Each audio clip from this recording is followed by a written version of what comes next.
உதயநிதி திமுகவில் வந்தே கொஞ்ச நாள் தான் ஆச்சு. கேட்டாலும் இளைஞரணியில் இருந்தாரு. சரி, இளைஞர்கள் என்ன பண்ண, நீ ஒண்ணுமே பண்ணலையே. முழுக்க முழுக்க உன்னுடைய சேவைகள் எல்லாம் திணித்துறையில் தான் இருந்து, இங்க ஒண்ணுமே கிடையாது. கட்சிக்காரி எதுவுமே செய்யல. அப்படிப்பட்ட ஆளை கொண்டு வந்து நீ முதலமைச்சர் ஆகணும், வாரிசை பற்றி பேசாதீங்க அப்படின்னு சொன்ன என்ன அர்த்தம்? நீங்க அதாவது எப்படி இருக்குன்னா, நீ என்ன வேணா சொல்லு, நீ என்ன சொன்னாலும் சரி, நீ வாரிசு அரசியல்னு சொன்னாலும் என் காதுல நான் வாங்கிட மாட்டேன், நான் செய்யறதா செய்வேன். இது சுய ஆட்சி. சபரீசனை பொறுத்த வரைக்கும் எனக்கு நன்றாக தெரியும். அவருக்கு இது மட்டும்தான் வேணும். ஒரு சீட்டில் உட்காந்துட்டா யாரையும் மிரட்ட முடியாது. ஆனால் பொதுவான இடத்துல இருந்தால் நீ இவ்வளோ கூட, நீ அவ்வளோ கூட, நீ இவ்வளோ கூட, இவ்வளோ கூட இல்லைன்னு ஒன்று தூக்கிடுவேன் அப்படின்னு சொல்லிட்டு இது மட்டும்தான் அவருக்கு இந்த மாதிரி ராஜ்யசபா கொடுத்தாலும் ஏற்றுக்க மாட்டார். நீங்கள் சட்டசபா கொடுத்தாலும் ஏற்றுக்க மாட்டார். நீங்கள் பார்லிமெண்ட் கொடுத்தாலும் ஏற்றுக்க மாட்டார். எனக்கு அதெல்லாம் வேண்டாங்க. எனக்கு பணம் மட்டும் தான் வேணும். மோடி வந்தாலே அடிச்சது ஈடி மட்டும் இல்லை, இடியும் வரும். வேற வழி கிடையாது. இப்பவே எல்லாரும் நடுக்க ஆரம்பிச்சிருச்சு. இப்படி ஒவ்வொரு மாவட்டமா வரப்போறார். இந்த தடவை முடிவு பண்ணியாச்சு. தமிழ்நாடு இனிமே திமுக கிடையாது. இதோட திமுகவுக்கு ஒரு முழுக்கு தான். எல்லா விதமான காரியம் நடக்க தான் போகுது. நீங்க பார்க்க தான் போறீங்க. எனக்கு ஒரு நெருங்கிய உறவினர் தான், நான் இல்லைன்னு சொல்லலை. ஆனால் மக்களுக்காக நான் பேச விரும்புகிறேன். அவர் என்னமோ ரொம்ப அறிவு சிறந்தவர் போல. தங்கம் உயர்வதற்கும் மோடி அரசுக்கும் என்ன சம்பந்தம்? மோடியுடைய உறவினர்கள் தான் இந்த தங்கத்தையே விற்கிறாங்களாம். என்னங்க பைத்தியக்காரத்தனமா பேசுறாரு அவரு. திமுக யாருன்னு அவருக்கு தெரியும். காங்கிரஸ் எல்லாம் ஒண்ணுமே இல்லையே, உங்களுக்கு தான் ஆட்சி அங்க இல்லையே, அப்போ உங்களை நாங்க எங்களுக்கு அடிமை ஆக்கிடுறோம் அப்படின்னு இவங்க நினைக்கிறாங்க. குறைஞ்சது 40 சீட்டாவது கேளுங்கன்னு. கேளுங்க 40 சீட், ஏன் கேட்க கூடாது?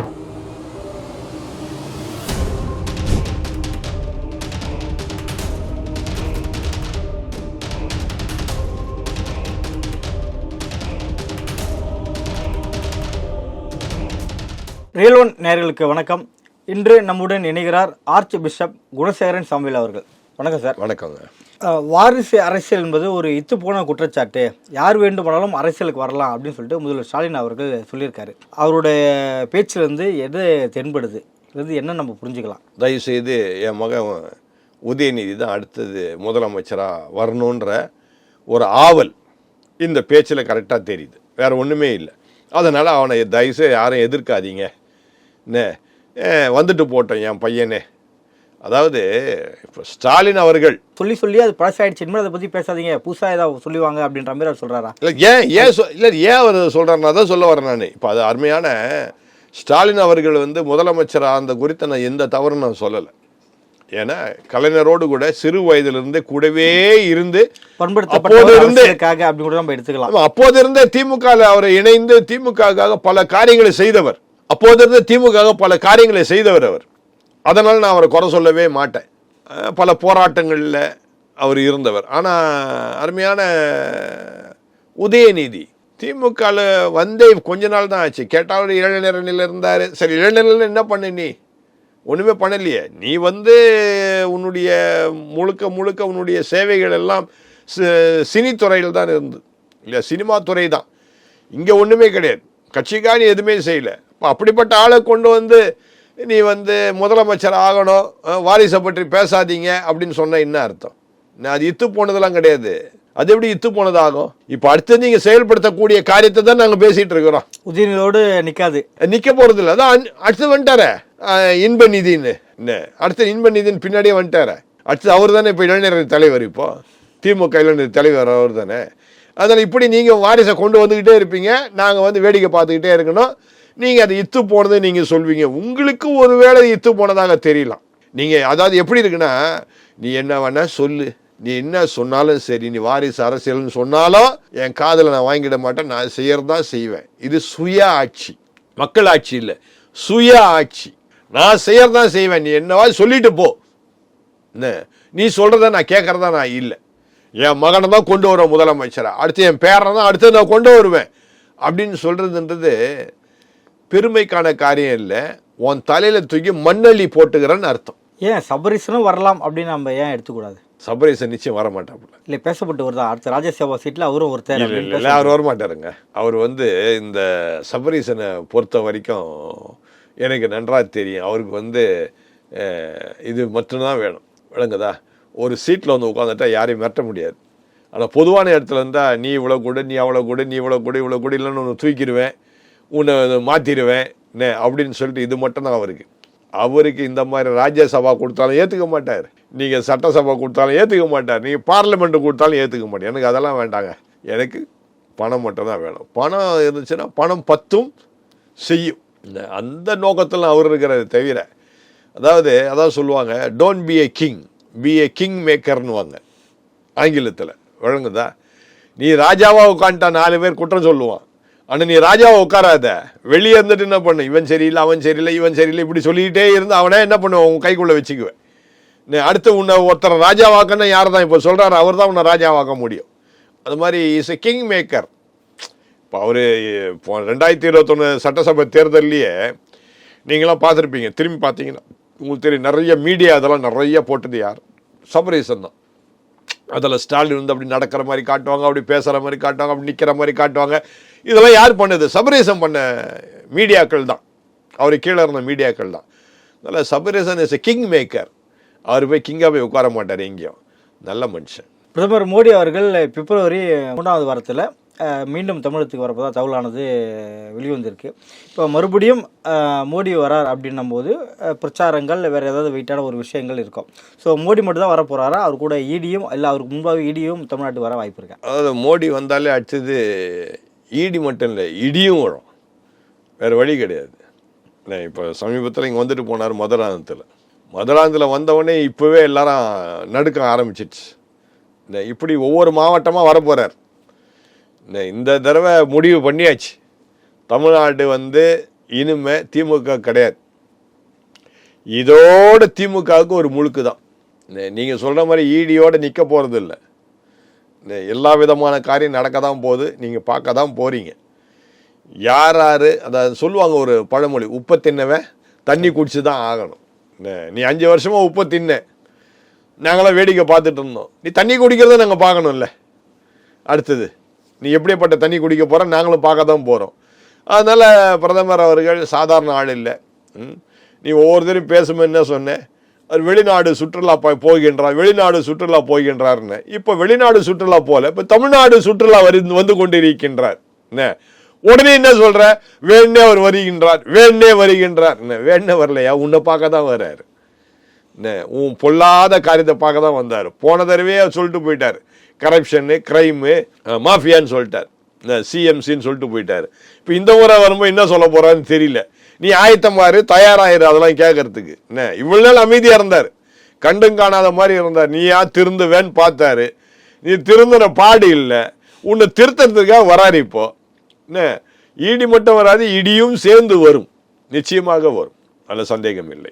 சபாநாயகி அப்பா அவர்கள் ஒரு காணொலியில் தொடர்ந்து தங்கம் விலை ஏறிக்கிட்டே போகிறதுக்கு காரணம் மத்திய அரசாங்கம் தான் அப்படின்னு சொல்லியிருக்காரு. அவரோட பேச்சு எப்படி பார்க்குறீங்க? எனக்கு அவர் நெருங்கிய உறவினர் தான், நான் இல்லைன்னு சொல்லலை. ஆனால் மக்களுக்காக நான் பேச விரும்புகிறேன்.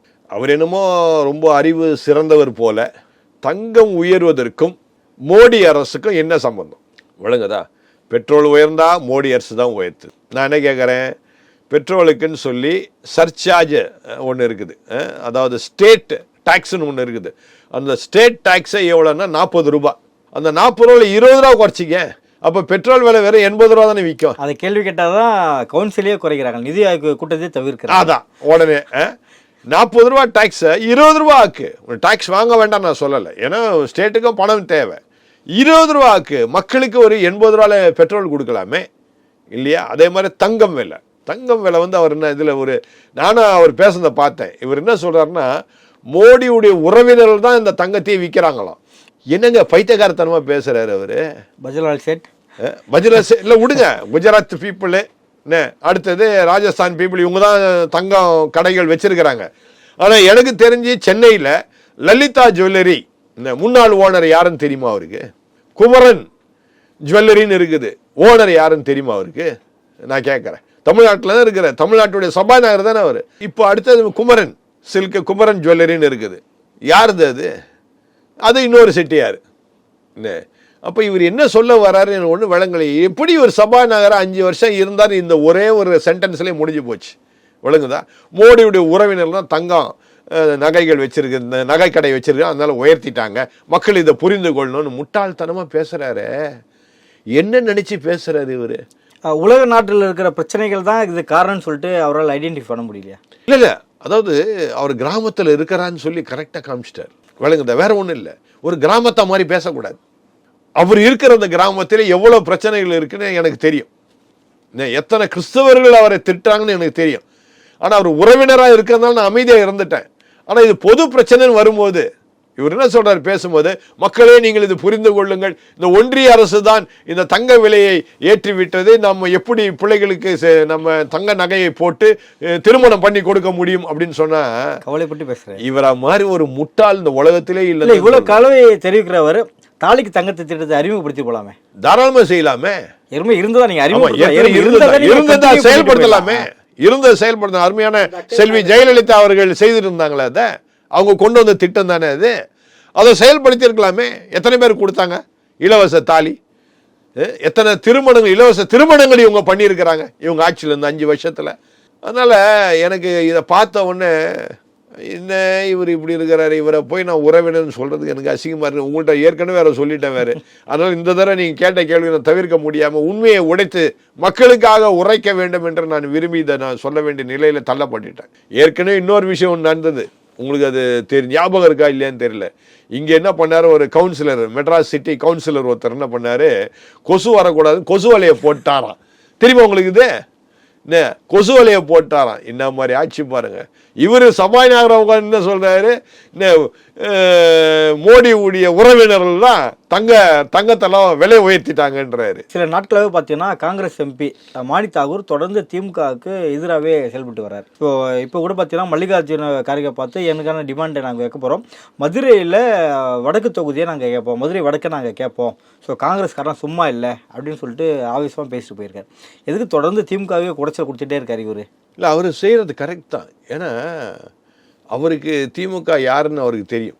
காங்கிரஸ்லாம் ஒன்றுமே இல்லையே, உங்களை தான் ஆட்சியே அங்கே இல்லையே, அப்போது உங்களை நாங்கள் எங்களுக்கு அடிமை ஆக்கிடுறோம் அப்படின்னு இவங்க நினைக்கிறாங்க.